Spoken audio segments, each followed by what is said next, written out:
Good evening, it's March 23rd, 2017, and welcome into this week's edition of Newscenter. I'm Ryan Kaufman. And I'm Danny Beck. Out front tonight, building off the momentum of the national It's On Us movement, colleges and universities across the nation and throughout Pennsylvania are reshaping the conversation around sexual assault. CalU is joining the statewide It's On Us PA campaign. The CalU campus-wide initiative to stop sexual violence aligns with the End Violence Center's Green Dot primary prevention strategy that asks all members of the campus community to take positive steps to prevent sexual assault, dating, domestic violence, and stalking. I had the chance to sit down with Nancy Scoble, the director of the End Violence Center, to find out more about this new campaign. On Us is built off of the national momentum from former President Barack Obama and Joe Biden, and it was a campaign to raise awareness that it's on each of us to try to stop sexual assault from happening. The End Violence Center created a public service announcement for each of us to stand up and step in if they see a sexual assault happening, and so you can watch the PSA. After the PSA is over, there's a direct link to go ahead and take the pledge. So the It's On Us campaign infers that it's on every individual in our country, on our campuses, in our communities, that we have to stand up and step in when we see something happening. In other news, as the presidential election took over as one of the main topics of discussion on the campus of California University of Pennsylvania last semester, so too did the voters hitting the polls in the surrounding areas. Earlier this week, CalU was designated as a voter-friendly campus, a title that has been given to just 83 campuses nationwide in 23 states. The voter-friendly campus designation is to strengthen efforts that help students overcome barriers to participating in the political process. To learn more about what exactly the voter-friendly campus title means to our university, check out the press releases page on the CalU website. Renowned Smithsonian anthropologist Dr. Douglas W. Owsley will be visiting the campus of CalU on April 7th for a free public lecture in the Morgan Hall Auditorium starting at 1 p.m. The lecture, titled 3 Decades of Identification, Advances in Civil War Bioarchaeology, will focus on the use of skeletal and DNA analysis to help put historical research into cultural context. Owsley will also be visiting students in CalU's anthropology program for a question and answer session, along with being the keynote speaker for the Lambda Alpha Anthropology Honor Society dinner at the SAI Farmhouse. Make sure to take advantage of this wonderful opportunity and the chance to learn a little bit more about history. Are you over the age of 60 and looking to start school or looking to finish your degree? Then this story is for you, as CalU is providing an opportunity for Pennsylvania residents over the age of 60 a chance at free tuition. Over the last 3 years at CalU has had 56 students enrolled in the College Advantage program, and 30 of those were enrolled in the graduate program. Students are still required to pay university fees and to pay for textbooks, and also must have high school diploma or a GED. Right now, CalU has 21 students enrolled in this program and can take up to 18 credit hours. A medieval knight from Spain once put a dragon to death while on the way to saving a village and rescuing a princess in danger. The knight was exalted and honored all around the country, thus etching his name in history. Tradition states that men must present women with roses on St. George's Day, an act to remember the heroic feat of St. George. California University of Pennsylvania will be holding their own celebration on April 27th from 11 a.m. until 2 p.m. in the Mandarino Library. The event, hosted by the Arts and Languages Department and the Mandarino Library, will feature Hispanic and Arabic food, along with a 10-foot dragon and other pieces of artwork. The event is free to attend, and if you would like more information, search the Art and Languages Department on CalU's homepage. The CalU Wildlife Society will be hosting their 20th annual Outdoor Bash and Wild Game Dinner at 6 p.m. on March 25th at the Ritchieville Fire Department. Doors will open at 5 p.m. and will be serving dishes such as deer, elk, bear, pheasant, rabbit, wild turkey, and much, much more. Cost is $20 a ticket, and a raffle will be taking place as well. Myself and CUTV's own Colin Kirkwood will be in attendance for this event. In other news, on December 19th of 2016, Ohio's governor and former Republican presidential candidate John Kasich signed a new bill into law making it illegal for a person to engage in sexual conduct conduct with an animal and related acts. The law officially took effect this week, 90 days after being signed, and now allows the courts to sentence offenders to 90 days in prison and a $750 fine. It is in fact legal in every state to view and own bestiality except Oregon. Bestiality itself is still legal in 10 other states and the District of Columbia. Whenever Apple releases their new product line for the upcoming year, techies all around the globe begin chatting about the prospective goods. This year, although there was not a formal announcement, we know of 2 products that captured the attention of the globe. A red aluminum iPhone will be releasing, according to Apple's adding to Apple's decade-long support to AIDS victims around the world. Another big announcement was the releasing of a 9.7-inch iPad with a brighter display, Touch ID, and worldwide LTE support. To keep up to date with the various other products that Apple will be releasing, visit apple.com. Earlier this week, CalU played host to the 2017 Southwest region of the Pennsylvania Science Olympiad in various locations on campus. Students from the greater Allegheny and the Mon Valley areas converged onto the CalU campus to showcase their skills in science, technology, engineering, and math. Some of the events that took place included electric vehicles, self-propelled airplanes, which you actually see right here, forensics, food science, and wind power. Students who took first place in their respective events will move on to the semifinals in Huntington, PA, and then the national finals at Wright State University in Dayton, Ohio on May 19th through the 20th. Danny, I'm going to touch back on a story that that I mentioned a little bit ago about the Wild Game Dinner that's this Saturday, I think it is. Mm-hmm. Very interesting cuisine being served in this one. Yeah, actually, I have one of my roommates is in the Wildlife Society. He'll be one of the people that are working the event. But you aren't the most adventurous eater when it comes to all these I enjoy meats. Cow and pig. So normal things. Yes. That's always good. I kind of explored a little bit. I had a rabbit, and I've actually also had frog. Both very interesting. Rabbit kind of tastes like any other, not necessarily like cow or pig. It has kind of a unique flavor, a little bit gamey, which get used to that because that's how all those things are going to taste. Never had deer, elk, bear, Oh, I've had beaver? deer. I've had deer as well. Sorry, venison is kind of big where I'm from. There's a lot of hunters and all that, so that's good too. You said you didn't even have deer before? Nope. You're in for a show. That's really good. Those meats are very, very good. I think Colin and I will actually be recording ourselves trying this food, I think, Colin? Probably? Okay. And look for that online. We'll probably put that up on YouTube or probably an after-hours show here. So I look forward to that. We'll get that on there somehow. But when we come back after the break, Alex McAvoy will be giving us his weather forecast, and then we're going to try and break it down from there. Stay tuned.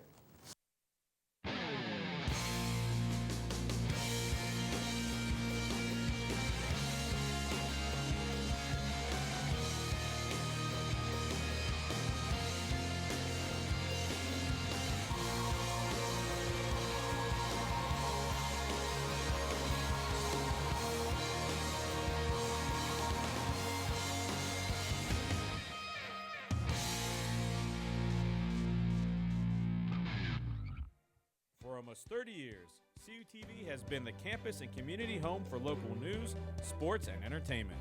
Broadcast in 100,000 homes in southwestern Pennsylvania, CUTV provides complete coverage of Vulcan sports as well as high school football coverage. Broadcast weekly live, CUTV Newscenter provides coverage of local and campus events, weekend weather, sports highlights, and feature stories. For more information on CUTV, check us out on the web, friend us on Facebook, or follow us on Twitter.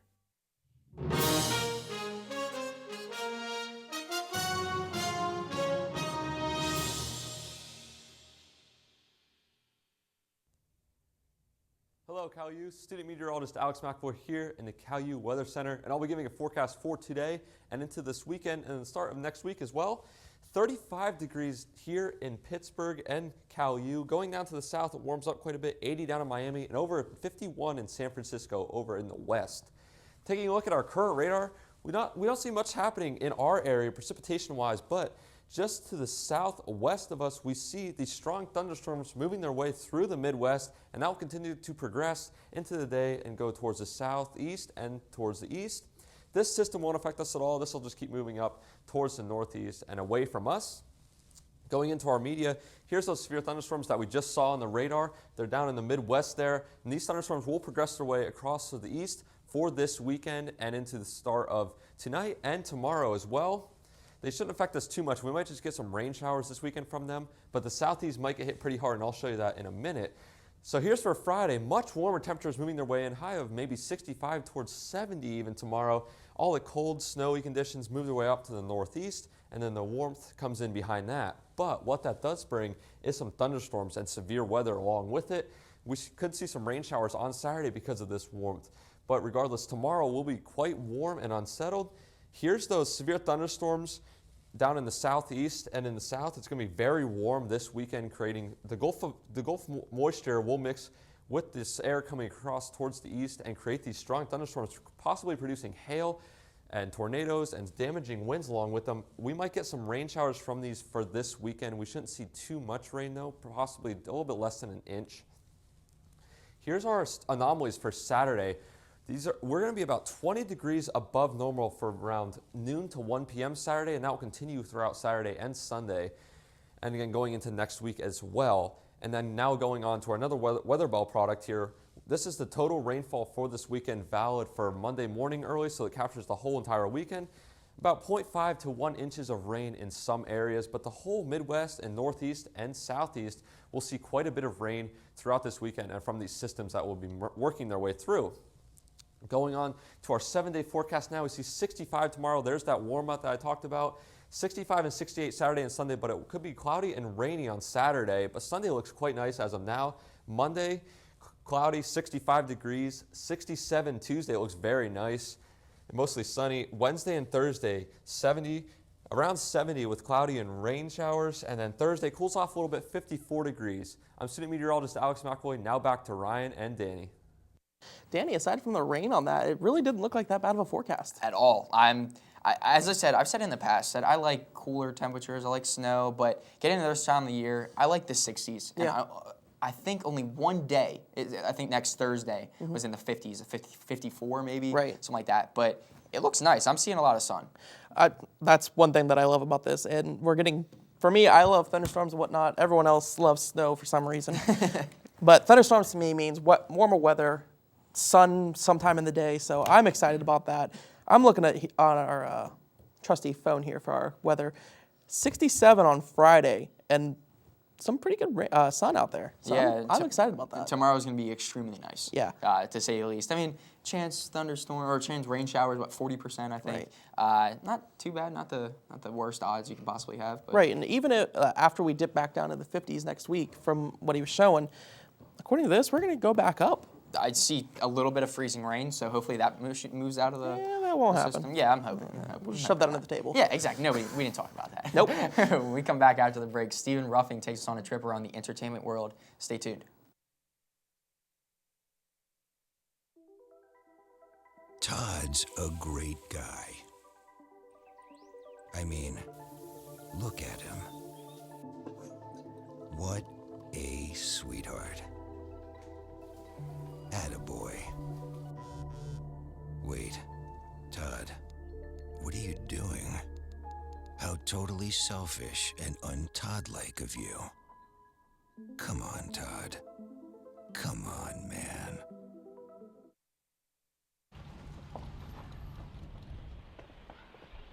Got a quarter?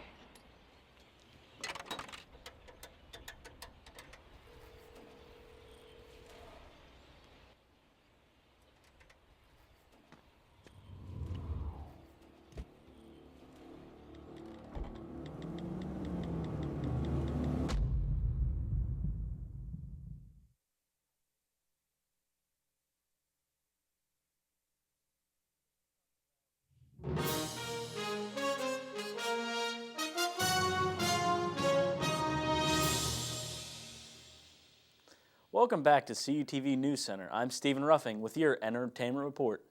CUTV's media companions, WCAL, will be holding their lock-in for a cause on April 7th to April 9th. The 48-hour lock-in will take place in the radio station and anywhere in the media suite limits. The DJs involved will be taking donations throughout the week to raise money and awareness for the Epilepsy Foundation of Western and Central Pennsylvania. If you have any questions or would like to help the cause, email Jared Safranco at sof4381@calu.edu. In Hollywood, death usually comes in 3. This past week, we were struck with 2. Rock and roll legend Chuck Berry and creator and host of the famous game show The Gong Show, Chuck Barris, passed away.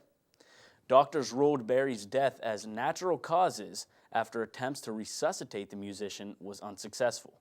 Berry was 90 years old. The other Chuck, Chuck Barris, also passed away due to natural causes. Barris was 87 years old. Both men will be deeply missed. A day that none of us thought would come is right around the corner. That day is, of course, the day social media network for kids, Club Penguin, shuts down. The website was a big hit in the early 2000s after Disney bought the rights. By 2013, Club Penguin hit 200 million users. Kids who grew up with technology and the internet will be struck with nostalgia as well as utter sadness. The scheduled day for the shutdown is March 27th. This is a truly bittersweet moment for a certain generation that had the honor to experience Club Penguin. The theater department still has a spring in their step as we make our first step into the spring season. The theater and music department will be holding a comedy musical, the 25th annual Putnam County Spelling Bee. The musical will be held March 30th to the 31st from 7 p.m. to 9 p.m. and April 1st at 2 p.m. to 4 p.m., as well as 7 p.m. to 9 p.m. The event will be held in Blaney Theater behind Steele Hall. The theater and music department would be thrilled to see you there. And to round out the entertainment for this week, we have La La Land in the Vulcan Theater. Sebastian and Mia, played by Ryan Gosling and Emma Stone, are drawn together through something they love. As success looms, they are faced with decisions that could tear apart their love affair and fray their dreams they worked so hard on. Showtimes are 11 a.m., 7 p.m., and 10 p.m. Monday through Friday, and 4, 7, and 10 p.m. on Saturday and Sundays. Now, Danny, Ryan, the WCAL lock-in is 48 hours in the media suite. You know, it's for a great cause, but would you guys be able to do that? I think I'd end up killing you guys if I was in a room for 48 hours alone with you guys. I mean, we had a radio meeting this past week. It was 4 hours. Yeah. And I'm pretty sure everybody's the tension was high. The tension was high. Yeah, so 48 hours. I mean, and granted, there's what, 4 DJs, I'm pretty sure? Maybe five DJs. Still, I don't know how they're going to be able to do it. Now, are they allowed to leave, Anthony, are they allowed to leave the suite? No, they cannot. And if they want to go to the bathroom, they can. It's just right there. It's you can go to the bathroom. Someone else has to bring you food if you were hungry. It's media suite, so you go in the green room of the radio station. But it's not much you could do. Yeah, really. Not much airflow right, either. Exactly. But it's for a great cause, the Epilepsy Foundation. So it's going to be a lot of fun for the DJs involved. I hope so. All right, when we come back after the break, we're going to toss it over to our sports guy, Anthony D'Agostino. Stay tuned.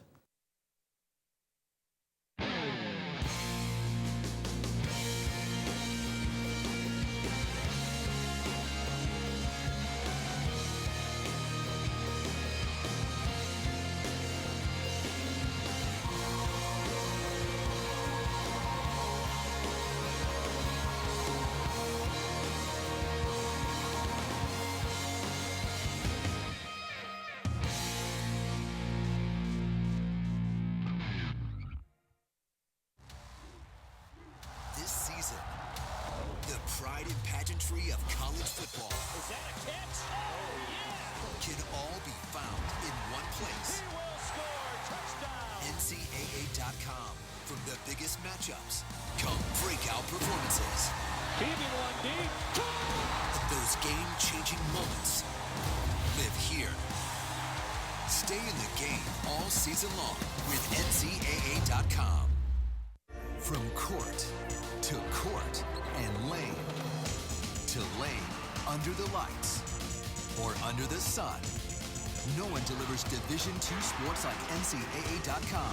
The center of D2 is inside the NCAA.com hub, with exclusive highlights of every sport and live broadcasts of every Division II championship found nowhere else. Make NCAA.com yours, the home of Division II college sports.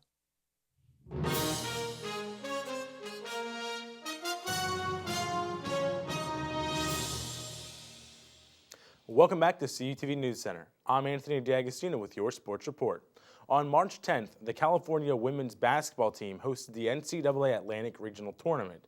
In Cal's first game, they took on 8th-seeded Glenville State. It was a tough, gritty matchup as the game came down to the wire. And the final score was Cal 88, Glenville State 86. With that tough win, the Vulcans would take on Mercyhurst in the second round. Mercyhurst was a thorn in California's side all season as the two teams split the two games they had. In this third contest, it was all California.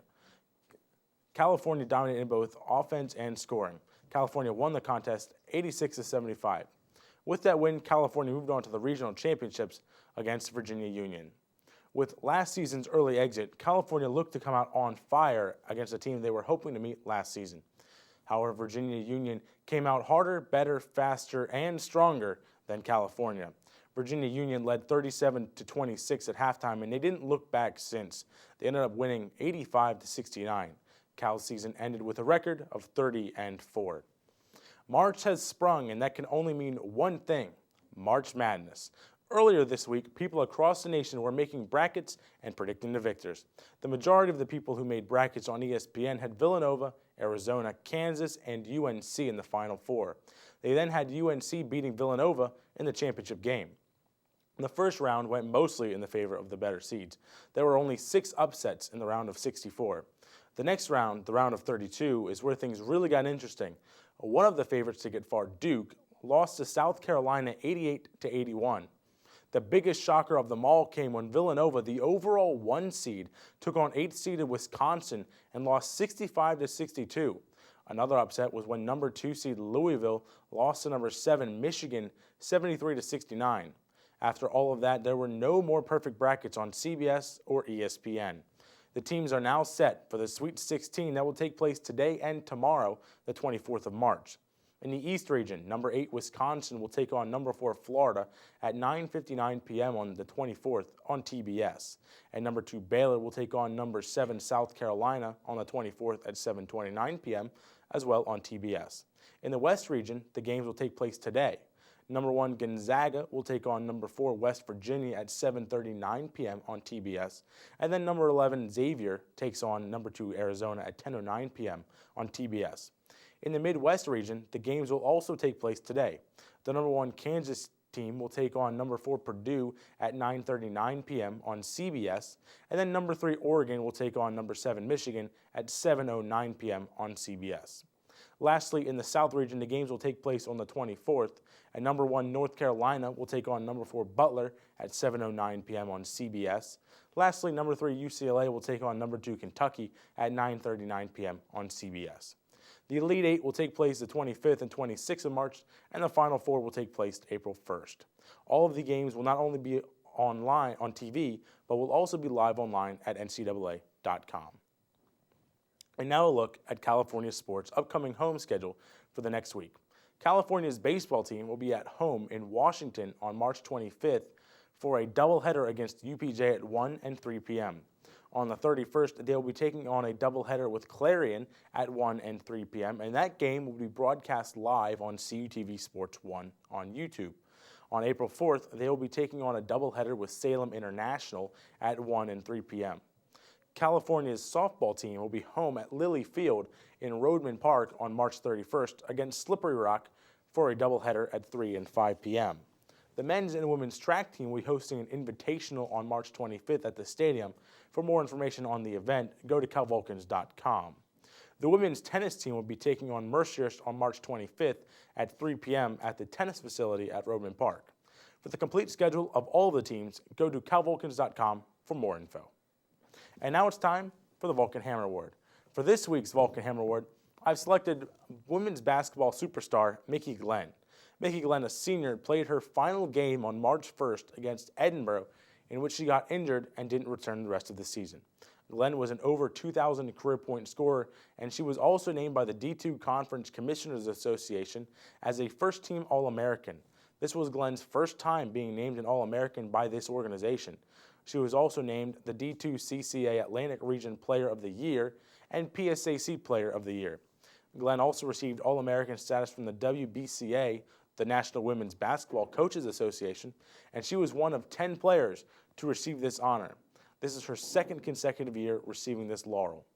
All of us at CUTV would like to congratulate her on all of her accomplishments throughout her career, and we would like to wish her a speedy recovery from her injury and good luck in her future endeavors. And guys, I mentioned before, March Madness has started. We're at the Sweet 16 now, and everyone's bracket, there's at least one loss. And we all have brackets here, Ryan and Danny. I know my bracket, I had Villanova winning it all, and, well, that is not going to happen. I know that you also have a loser. Duke. And I picked Kansas, so I'm the last person that could possibly have their winner still in it.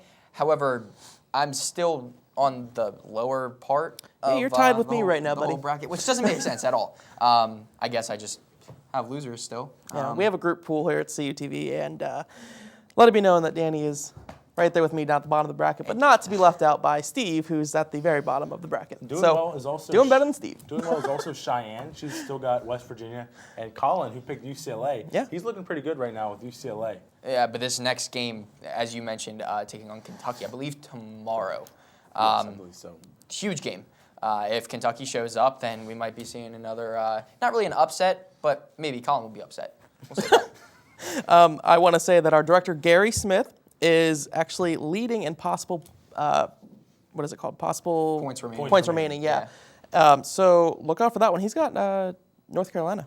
Yeah, that's North pretty Carolina solid. could definitely win this tournament. I really think they have a good chance. That is but solid. March Madness is always a great thing, and it always comes on, and everyone's all excited in basketball. It's probably the biggest basketball event of the year, in my opinion. But another basketball thing I didn't mention because the player of our Vulcan Hammer Award was Mickey Glenn, but another person on our team, the California team, that got the WBCA All-American honor for the first time, Sierra Barrett as a junior. Yeah, she's fantastic. Both of those players, really pivotal players on that team. Unfortunately, they didn't go on. They won. They lost in the championship game. But just a great season all around. A 30-4 record. Kudos to them even to making it that far, especially with the injuries that they incurred at the end of the season. Kudos to them. Yeah. Pretty incredible that Mickey Lent and Sierra Barrett both got it. Only 10 players in the entire country in D2 women's basketball were named All-Americans. Wow. Yeah. Didn't even realize that stat. That's a pretty good, as you said, laurel to have to go on with her next endeavor in life. We still have a minute here. Do you want to say anything about the lock-in real Yeah, quick? the WCL lock-in, as Steve was mentioning, is a great event. WCAL holding this lock-in 7th through the 9th. And not only will the DJs be locked in there, but they do get to have some entertainment. They're allowed to bring in video games and have games and whatnot. And also the first day, I believe, one of the days is Relay for Life. And we're actually going to be broadcasting our lock-in at Relay for Life and kind of having a double team kind of thing. So we're doing stuff with them as well as our own Epilepsy Foundation. So again, if you want to donate anything, food, and people would love to have food, or any monetary donation, email Jared, as you saw in the broadcast. And if you want to rewatch this broadcast, it'll be on at 8 p.m. and 10:30 tonight, and it'll also be on YouTube, so you can find the information out just like that. All right, perfect. Thanks, Anthony. Yeah. All right, and that's thank you so much for joining us tonight on News Center. Be sure to check out our YouTube channel at CUTV Newscenter and our Twitter pages, CUTV_PA and CUTV_Newscenter. Don't forget that the Cal Times will be publishing a new edition of their paper in 1 week on campus. Also tune into WCL 91.9 FM in your car or online at sai.calu.edu/WCAL. Thanks for watching and have a great night.